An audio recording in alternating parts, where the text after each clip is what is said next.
What's going on, everyone? That guy right here with a new segment that I want to start doing on the channel that I call the weekly wrap up. The segment where we take every bit of news that happened throughout the week, jumble it all in one video for you so that you can stay up to date on everything that is happening in pop culture. This week, the first week of January, we've had a lot of stuff happen. Some pretty scary moments in the sports world, celebrities getting injured, CES is going on, and so much more. We're going to get into all of that in this video. But first, if you enjoy the content, please drop a like on this video as it greatly helps out, lets me know that you want me to do these every single week, and I'll do them. I have no problem with it. I'll do it. Subscribe if you're new here. Any support really helps out. You have no idea. Without further ado, let's get into the news.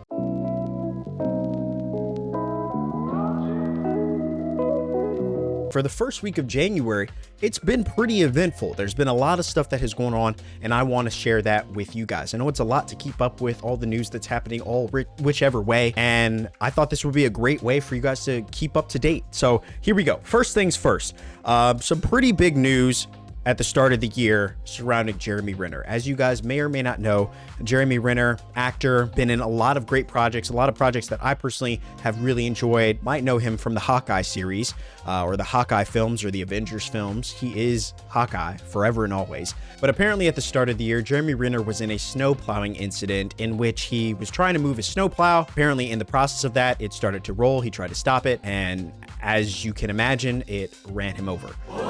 Yeah, it was pretty bad. It was pretty bad. While we didn't see any graphic imaging, you can only imagine, if you use your imagination, how that must have gone. Apparently there was a lot of blood. There was blunt stress trauma that he suffered, as well as some orthopedic injuries. I would assume potentially a broken leg at least, but it's pretty traumatic, and it's not something that you ever want to hear. I know some people don't see celebrities as people. I think that's terrible. But yeah, he's a person just like anybody. It's anybody that would happen to, that sounds terrible.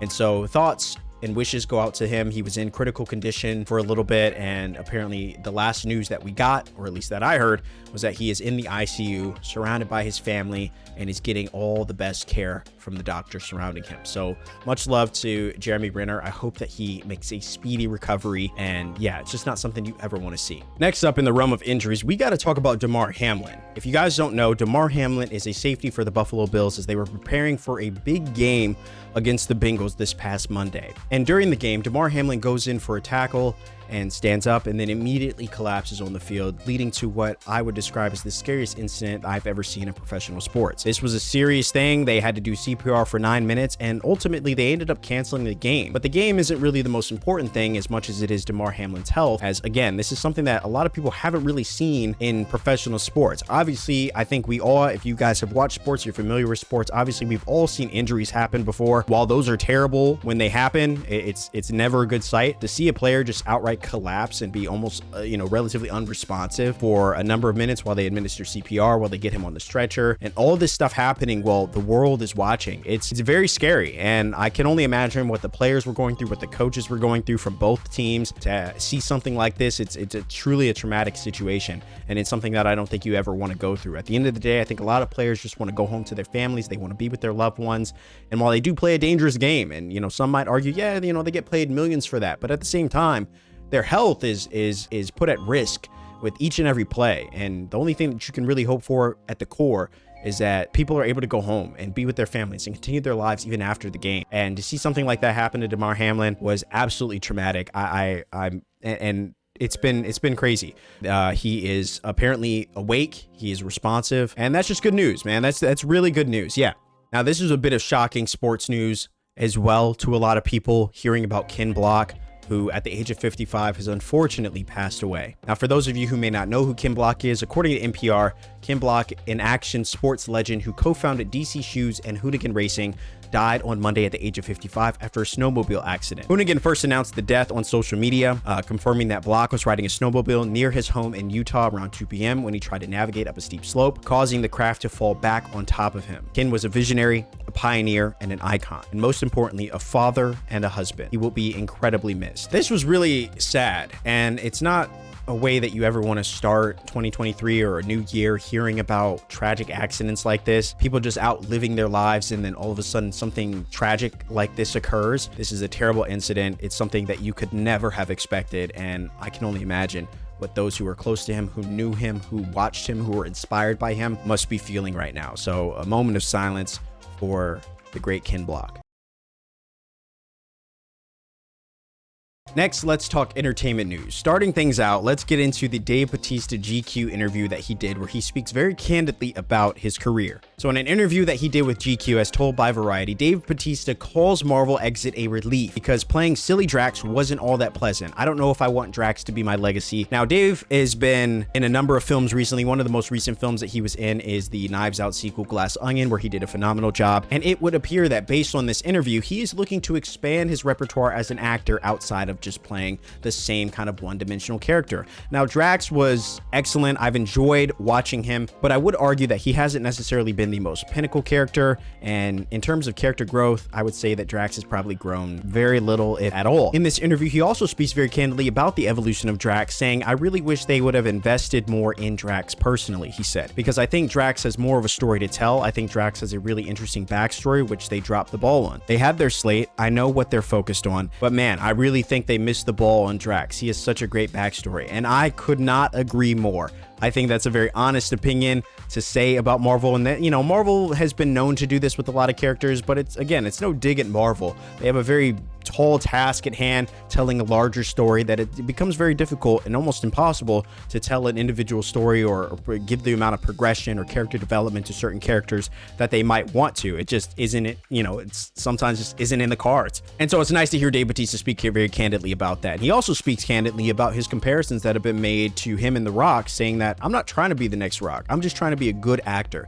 And as I said before, and based on some of the films that he's going to be in this year, he is on his way to making that happen. Obviously, as I mentioned before, he was in Glass Onion, the Knives Out sequel, which he did a great job in. This year, he's expected to be in a film, M. Night Shyamalan's A Knock at the Cabin, which comes out literally next month. Later on in the year, he's expected to be in the Dune sequel with a much more expanded role. So this is a pinnacle year for Dave Bautista in terms of his goals and his passions, aspirations as an actor. And I can't wait to see what he does outside of the MCU. It's very easy to get typecasted in the MCU. So it's nice that he's getting out. He is appreciative of that opportunity, but it's cool to see what he's going to do next. In other news, Warner Brothers has found a way yet again to piss people off. I believe this was Wednesday that the news broke that Warner Brothers executives are considering keeping Ezra Miller on as the Flash going forward. Yep, my thoughts exactly. That is a terrible idea. Now, why is it terrible? Because obviously, I'm not going to get into the whole thing. I'm going to make this short and sweet. Obviously, if you've been keeping up with the news specifically surrounding Ezra Miller, you know exactly what they've done, all the nonsense that they've gotten into, and it has been absolute chaos. And it's not a good look for Warner Brothers. It's not a good look for DC. And the fact that they're considering keeping Ezra on for future films, but you got rid of Henry Cavill. I wasn't a big fan of Wonder Woman, but you got rid of Gal Gadot. Now, these are actors who have virtually kept their records clean, haven't really done much of anything, at least within the same time frame that Ezra Miller has gotten into nonsense. And so the fact that they would drop those characters, and that people really wanted, that they were begging people for, keep Henry Cavill, and they were like, no, Henry Cavill's got to go. I'm sorry. But they're like, you know what, but we might keep Ezra. We might keep Ezra. I think that obviously, as you can imagine, pissed a lot of people off. People were not happy about that. I myself included. I think it's a terrible idea. And again, I'm not going to get into the whole thing. I just want to share that little bit of news with you guys. I think that would be a terrible mistake, and it would look really bad, like really bad, on the DC brand if they decided to go that direction. In other news, CES, the Consumer Electronics Show, is happening right now. Specifically, the one thing I do want to talk about is the fact that Sony and Honda are joining forces on a new vehicle called the Afeela. There's a lot of different specs of this vehicle. It looks very futuristic. In fact, it looks very reminiscent of that of a Lucid or a Tesla. It's an electric vehicle, so I guess they all got to look the same at some point. And obviously, I encourage you guys to take a look. Just Google the Afeela if you want to get more, insight into what the specs are. But just a brief rundown, it's got 45 sensors. It's got a really dope interior. I actually really do like the interior. I think it's a beautiful looking car, as well as the ability to play Fortnite, because why not? It's self-driving function. So while you're self-driving, while the car's driving for you, you can still play Fortnite and absolutely crap all over people. It's a gamer's dream. I think it's pretty cool that more electric vehicles are coming out. This thing is going to be, I don't even know how much it said it was going to be, like 45,000 or something starting. So obviously, pretty expensive car, but I think it's pretty cool. I think it's cool. And it's what I love about CES specifically. I love keeping up with everything that's happening because some pretty cool stuff gets, introduced at these kind of cons. In other Sony news, Sony Interactive Entertainment boss Jim Ryan jumps on to talk about the success of the PlayStation 5. They just breached 30 million units, which is a big deal for a console that's only been out about 2 years. Obviously, as you can imagine, the PlayStation 5 has been very popular. If only Microsoft and Xbox could get their act together. I'm sorry. It had to be said. It had to be said. Not only has Sony sold 30 million units of the PlayStation 5, but Jim Ryan comes out himself to state that the PlayStation 5 shortage is virtually over. Exactly. My thoughts exactly. And what's more beautiful about this is you can finally go to your nearest Target or Walmart and you will actually be able to see them on shelves. Now, this is a big deal given the fact that the PlayStation 5 and Xbox Series X both launched, I believe, in 2020. And since launch, they have been virtually unattainable. You had to get queues in the Sony store. You had to, fight people, wait in line. It was absolute chaos. You just couldn't get one. Much of this is due to the chip shortage, and so the production had been pretty limited. They just weren't being able to get as many out as people wanted to buy. So demand was more than they were simply able to fulfill. But now that seems to be all over. You are now able to get your PS5s in stores as you should have been from the beginning. Now let's talk about TV news. I'm going to run through this really quick. Rian Johnson, who obviously was the director for The Glass Onion, is also working on a new show on Peacock, streaming exclusively there, called Poker Face. I don't know too much about this show. I'm just sharing the news with you. Poker Face, it looks very interesting. It has kind of Lie to Me vibes. If you guys never saw the show Lie to Me on Fox, highly recommend it. Really good show. Show about a guy who basically just had a knack for telling if people were lying based on simple body cues, facial expressions, inflections in the voice. Like, it was a really cool in-depth show. Unfortunately, it did not last very long. It got canceled, but it seems that this show has kind of inspirations rooted in that, where I'm excited to see it. I think it's going to be a good show. And yeah, if you haven't checked out the trailer, check it out. I'm going to be posting my reaction, I think, to the trailer within the next couple of days from the dropping of this video. So a little behind, but bear with me. But the show I really want to talk about is Kaleidoscope. Kaleidoscope dropped January 1st. The show stars Giancarlo Esposito, who is kind of the mastermind behind this whole plot of a $7 billion heist that is 25 years in the making. And what's interesting about this show on Netflix is that you can watch this show in any order that you want. Every episode of this show is categorized by color: violet, green, red, yellow, you name it. And I believe there's eight episodes or so. And so each one takes place at a time before the heist. So like one episode's like a week before, another episode's like 48 hours before, another episode's like 25 years before, 7 years before, and you can watch them in any order, each episode providing you with a little bit of context to how the show or how the whole heist plays out. And then obviously there's one episode, I won't tell you which one it is, but there is one episode in which the heist actually occurs. And so it's kind of interesting to see how all of that plays out. I would assume that if you watched it backwards, that would give you a different view of the whole thing than if you watched it, in chronological order. But it's a great concept because there is no wrong way to watch this show. So I'm really been enjoying it. I have about 2 episodes left, and it's been a very interesting way to watch TV. It's not something I would hope for every show, but I would say for this show, I think it's been great. I highly recommend it. It is on Netflix right now. Great way to start, the TV list of 2023. So if you haven't watched it, definitely you should check it out. Another bit of TV news that I'm really excited about is the fact that the Wednesday show, Wednesday Addams, the Netflix series that absolutely has taken over the world, is getting a second season. Now, I'm not going to get into the whole fact that Netflix cancels all their shows, and of course they're going to renew Wednesday because it was really popular. If it wasn't popular, they would have canceled it. Yes, yeah, we get all that. But Wednesday getting a second season is really exciting. It's a show that I think I binged in about a weekend. I did about 4 episodes on Saturday and the other 4 on Sunday. I was actually pretty hooked on it. There was something about it, whether it was, the cast, Jenna Ortega's role as Wednesday Addams, every little bit of this show just felt very akin to that of a couple shows that I really do enjoy. I felt a little Harry Potter in here a little bit, and there was a lot of influences here that I felt kind of allowed me to connect with the show and the characters a little bit better than I would have, from other shows. So I really enjoyed it. I loved the first season. I think it was great. So I think this show does deserve a second and probably a third season. I hope that they tell a complete story about Wednesday Addams, but I guess we're going to see. I think Netflix needs to start investing a little bit more in their shows. But again, that's a different topic for a different day. You know what? I'm just going to talk about it now. Netflix also took the liberty of canceling 1899, a show that, while it did have a complicated plot, did have a strong, loyal fan base. People were excited about this show, I myself included.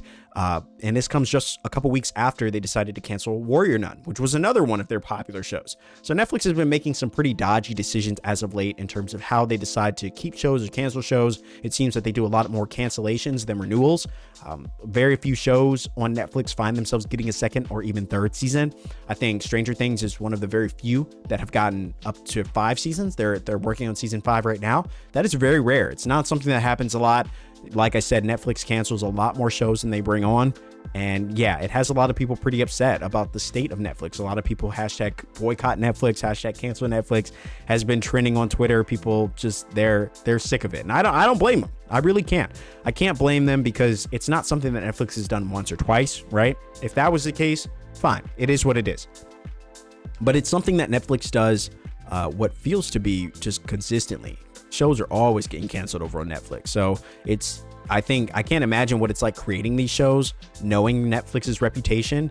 And it's even worse watching these shows because you as a fan, you get invested in these characters and this world, and then Netflix just takes them away. It's the weirdest thing, but that's Netflix. But I am excited about Wednesday season 2. I think that's going to be great. Looks like they're going to start filming soon. I don't know when the show's going to come out. I would assume sometime next year. I can't imagine it would come out this year. That would be impressive, but yeah, I guess we'll see. And then the last bit of news, the news that I am very excited about, the news that I've been predicting in a number of my TikToks. If you haven't seen my TikToks, the link in my bio, you already know where to go. Okay, shameless plug. But I've been theorizing and predicting this for a long time. We are finally getting confirmation that Stephen Amell is going to be returning as the Green Arrow for the final season of The Flash. It's finally happening.